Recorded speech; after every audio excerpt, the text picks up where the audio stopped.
ആൾക്കാരെന്നോട് ചെവിയിൽ വന്നിട്ട് പറയാ, അഭിജിത്തിനെ കണ്ട നിങ്ങളുടെ ഏട്ടനെ പോലെ ഉണ്ട് എന്നാണ് അഭിപ്രായം.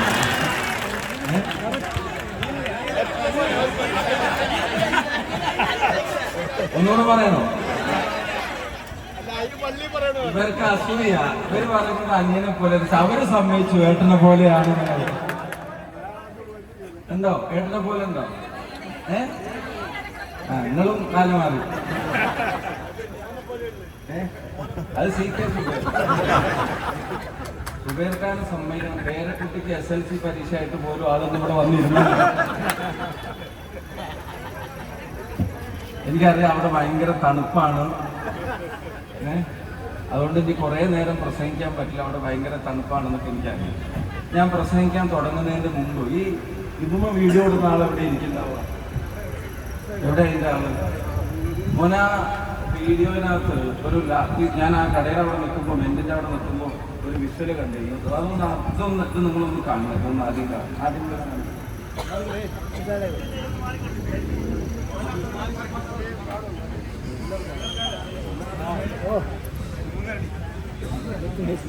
തക്കുന്നവി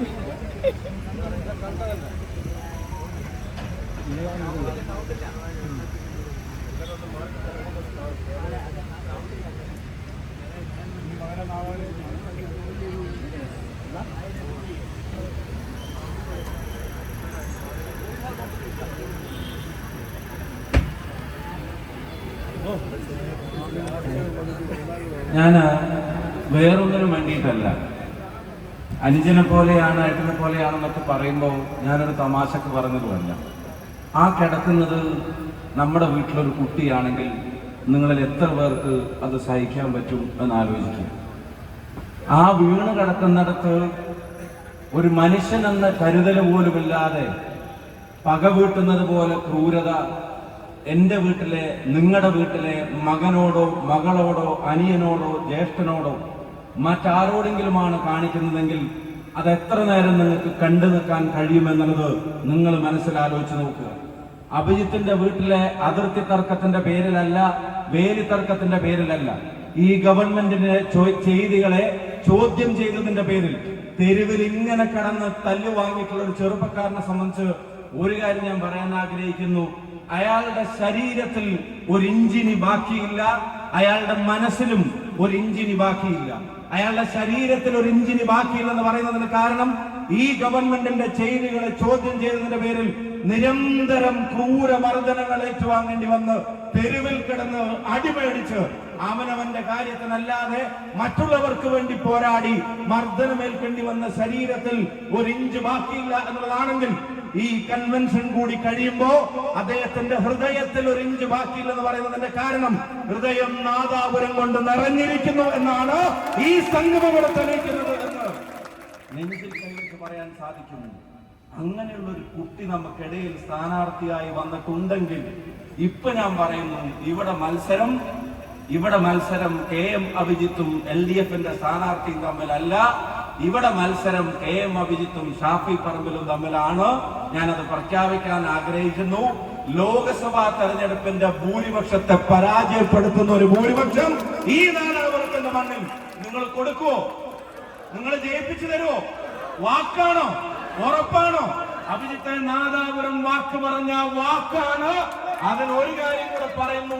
അഭിജിത്ത് തന്നെ ഇവിടെ സൂചിപ്പിച്ചതുപോലെ ഏറ്റവും ടൈറ്റായ ഒരു ഷെഡ്യൂളിൽ നിന്ന് ഇന്ന് നിരവധി കൺവെൻഷനുകൾ കുഞ്ഞാലിക്കുട്ടി സാഹിബിന്റെ ഉൾപ്പെടെ, ഏറനാട് ഉൾപ്പെടെ, PK നവാസിന്റെ ഉൾപ്പെടെ, മഞ്ചേരി ഉൾപ്പെടെ 2 മാധ്യമങ്ങൾക്ക് അനുവദിച്ച സമയം, ബേപ്പൂർ ഉൾപ്പെടെയുള്ള ഷെഡ്യൂളിൽ ഒരു ഇഞ്ച് സമയമില്ലാഞ്ഞിട്ട് പോലും ആഴ്ചകൾക്കും മാസങ്ങൾക്കും മുമ്പ് നമ്മൾ വിളിച്ച് ഷെഡ്യൂൾ ചെയ്യാൻ നമുക്കും സമയം കിട്ടാഞ്ഞിട്ട് പോലും നാദാപുരത്തിന്റെ മണ്ണിൽ തങ്ങൾ വരണമെന്ന് നിങ്ങൾക്ക് ഏവർക്കും വേണ്ടി സൂപ്പിക്ക് ഇവിടെ പറഞ്ഞപ്പോ, വെങ്ങലത്ത് ഇവിടെ പറഞ്ഞപ്പോ, CK പറഞ്ഞപ്പോ, രഘു പറഞ്ഞപ്പോ, ഈ നേതാക്കന്മാർ ഓരോരുത്തരും പറഞ്ഞപ്പോ, ആവോലം പറഞ്ഞപ്പോ ഒരു ഫോൺ കോൾ എടുത്തിട്ട് തങ്ങളെ പറയുന്നതിൽ വിഷമമുണ്ട്, എങ്കിലും ഒന്ന് നാദാപുരത്തേക്ക് വരണമെന്ന് പറഞ്ഞപ്പോ പിന്നെ വരില്ലാതെ എന്താ ചെയ്യല്ലേ എന്ന് ചോദിച്ച് ഇവിടേക്ക് കടന്നു വന്ന പാണക്കാട്ടെ തങ്ങൾ, സാധിക്കലിൽ തങ്ങൾ, ആ തങ്ങൾ ഈ നാടിന്റെ തണലാണെന്ന് ആരും മറക്കണ്ടെന്ന് വിനീതമായി ഓർമ്മപ്പെടുത്താൻ ആഗ്രഹിക്കുന്നു.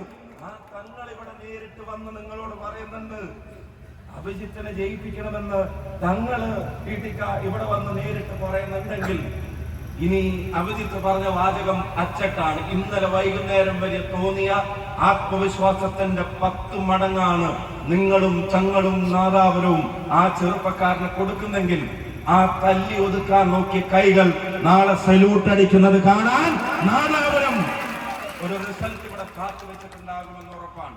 പ്രിയപ്പെട്ടവർ, ഒരു സാധാരണ കുടുംബത്തിൽ നിന്ന് ജനിച്ചു വളർന്ന ഒരു ചെറുപ്പക്കാരൻ, അച്ഛന്റെ അമ്മയുടെ ആരുടെ വീട്ടിലെ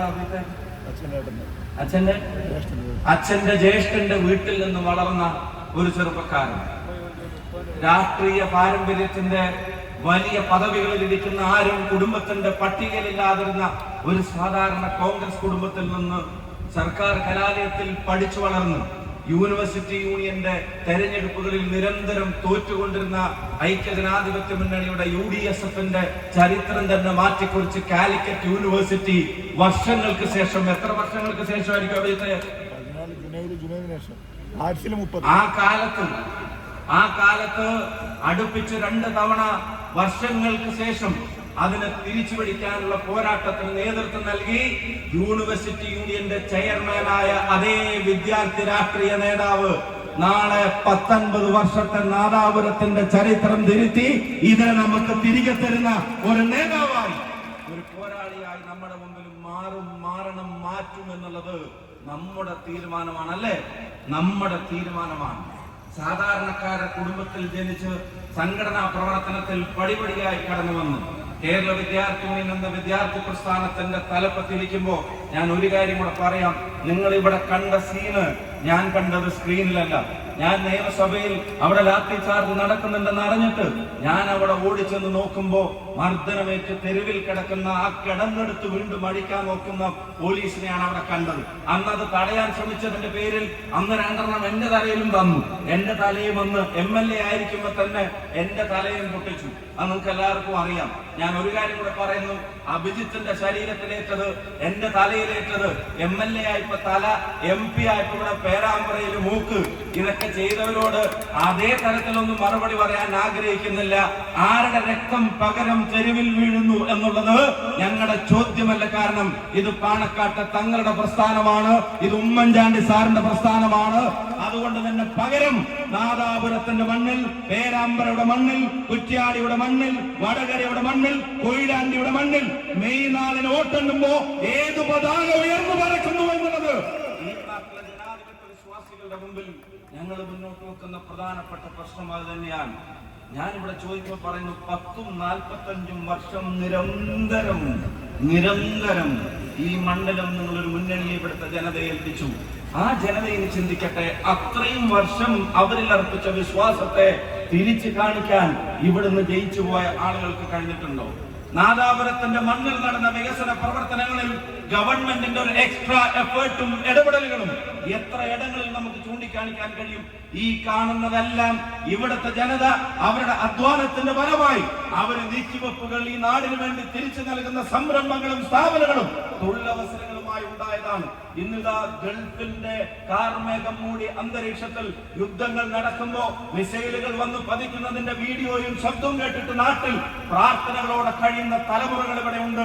അവരുടെ അമ്മമാരുണ്ട്, ഉമ്മമാരുണ്ട്, അച്ഛന്മാരുണ്ട്, ഉപ്പമാരുണ്ട്, സഹോദരങ്ങളുണ്ട്, ഭാര്യമാരുണ്ട്, കുട്ടികളുണ്ട്. അവർക്കൊന്നും വരുത്തല്ലെന്ന് പറഞ്ഞ് അവര് വീഡിയോ കോൾ വിളിക്കുമ്പോ ഒരു ചിരിയോടെ ഒന്നുമില്ല, ഉടനെ തന്നെ പ്രശ്നങ്ങളെല്ലാം പരിഹരിക്കപ്പെട്ട് കഴിയും എന്ന് ചിന്തിക്കുന്നവരുടെ ഉള്ളിൽ ചിലപ്പോൾ ഒരു തേങ്ങലുണ്ടാകും, ഒരു തേടലുണ്ടാകും.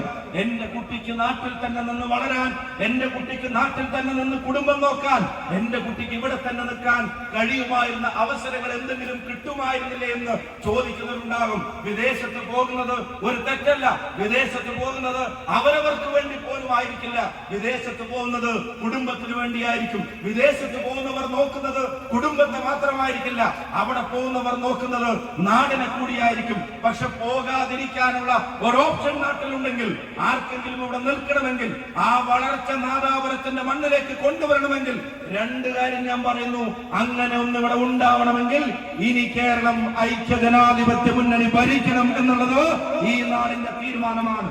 അങ്ങനെ ഒരു ഭരണം കേരളത്തിൽ വരണമെങ്കിൽ അതിനാദ്യം എഴുന്നേറ്റ് നിൽക്കേണ്ടത് CK ഇവിടെ സൂചിപ്പിച്ചതുപോലെ അതിനാദ്യം കൈവന്ദിക്കാൻ UDFന്റെ ഒരു മുഖ്യമന്ത്രിക്ക് കേരളത്തിന്റെ നിയമസഭയിൽ പിന്തുണക്കുന്നവർക്ക് വേണ്ടി കൈവന്ദിക്കുന്നവരുടെ പട്ടികയിൽ KM അഭിജിത്ത് എന്ന പേര് നാദാപുരത്തിന്റെ MLA ആയി ചേർത്ത് വെക്കാൻ നിങ്ങൾ തയ്യാറാകണമെന്നുള്ളത് തന്നെയാണ് നാട് നമ്മളോട് ആവശ്യപ്പെടുന്നത്. അതുകൊണ്ട് തന്നെയാണ് ഈ നട്ടുച്ച വെയിലത്ത് പിരിഞ്ഞു പോവാതെ ഞാൻ ഒരു കാര്യം ചോദിക്കുകയായിരുന്നു. മറ്റേത് ഞാൻ എപ്പോ വരുമ്പോഴും പരാതിയായി രാത്രിയായി 1 മണിയായി 2 മണിയായി 3. ഇപ്പൊ അതങ്ങ് തീർന്നു. ഉച്ചക്ക് 1 മണി 2 മണിയൊക്കെ ആയി. പകൽ വെളിച്ചത്ത് എന്നോട് 2 വാക്ക് പറയാൻ പറ്റും. ഞാൻ ദീർഘിപ്പിക്കുന്നുണ്ട്. രാഷ്ട്രീയ കേരളം ശ്രദ്ധിക്കേണ്ടതായിട്ടുള്ള ഒരുപാട് കാര്യങ്ങളുണ്ട്. ഇന്ന് കൂറിലോസ് തിരുമേനി കൂറിലോസ് തിരുമേനിയുടെ ഒരു സ്റ്റേറ്റ്മെന്റ് ഇപ്പൊ ഞാൻ ടിവിയിൽ കണ്ടു. എന്താ, കേരളത്തിൽ BJP CPM ഡീലുണ്ടെന്ന് കൂറിലോസ് തിരുമേനിയാണ് പറയുന്നത്. കൂറിലോസ് തിരുമേനിയല്ലേ പറഞ്ഞത്? കൂറിലോസ് തിരുമേനി പറഞ്ഞ CPM BJP ഡീലുണ്ടെന്ന്. എന്നിട്ട് ഈ ഭരണം തുടരുന്നത് കേരളത്തിന് നല്ലതല്ലെന്ന് അദ്ദേഹം തന്നെ പറയേണ്ടി വരും. ഞാൻ പറയുന്നു, അത്തരം ഡീലുകളെ പൊളിച്ച് കയ്യിൽ കൊടുക്കാൻ നാദാപുരം രംഗത്ത് വരുന്ന ഒരു തെരഞ്ഞെടുപ്പായിട്ട് ഇങ്ങനെ മാറും. മന്ത്രിസഭയിൽ ഒരു മന്ത്രി തന്നെ പറയാം, തെരഞ്ഞെടുപ്പിൽ ജയിച്ചവരുടെ പേര് നോക്കിയാൽ അറിയാം. ഞാൻ പറയുന്നത് നരേന്ദ്രമോദി മന്ത്രിസഭയിലെ അല്ല, ഞാൻ പറയുന്നത് യോഗി ആദിത്യനാഥിന്റെ മന്ത്രിസഭയിലെ അല്ല, ശ്രീ പിണറായി വിജയന്റെ മന്ത്രിസഭയിലെ മന്ത്രിയാണ് പറയുന്നത് ജയിച്ചവരുടെ പേര് നോക്കണമെന്ന്. നിങ്ങൾ അറിയണം എന്താണ് ആ പറഞ്ഞതിന്റെ അർത്ഥം. ആ ഭിന്നിപ്പിന്റെ സ്വരം, ആ ഭിന്നിപ്പിന്റെ അജണ്ട BJP പയറ്റുന്നത് പോലെ എന്തിനാണ് CPM കേരളത്തിന്റെ പൊതുസമൂഹത്തിൽ പയറ്റുന്നത്? നിങ്ങൾ ആലോചിക്കണം, കേരളത്തിന്റെ മുഖ്യമന്ത്രി ഉൾപ്പെടെയുള്ള ആളുകൾ അതൊന്ന് തിരുത്താൻ പോലും തയ്യാറായിട്ടില്ല. പക്ഷെ ജനം തിരുത്തുമെന്ന കാര്യത്തിന് ഒരു സംശയവും നിങ്ങൾക്ക് വേണ്ട. ഞാൻ ദീർഘിപ്പിക്കുന്നില്ല പ്രിയമുള്ളവർ. ഇന്നലെ വേറൊരു പ്രസ്താവന കേട്ടു. എന്താ ഇന്നലെ കേട്ട പ്രസ്താവന?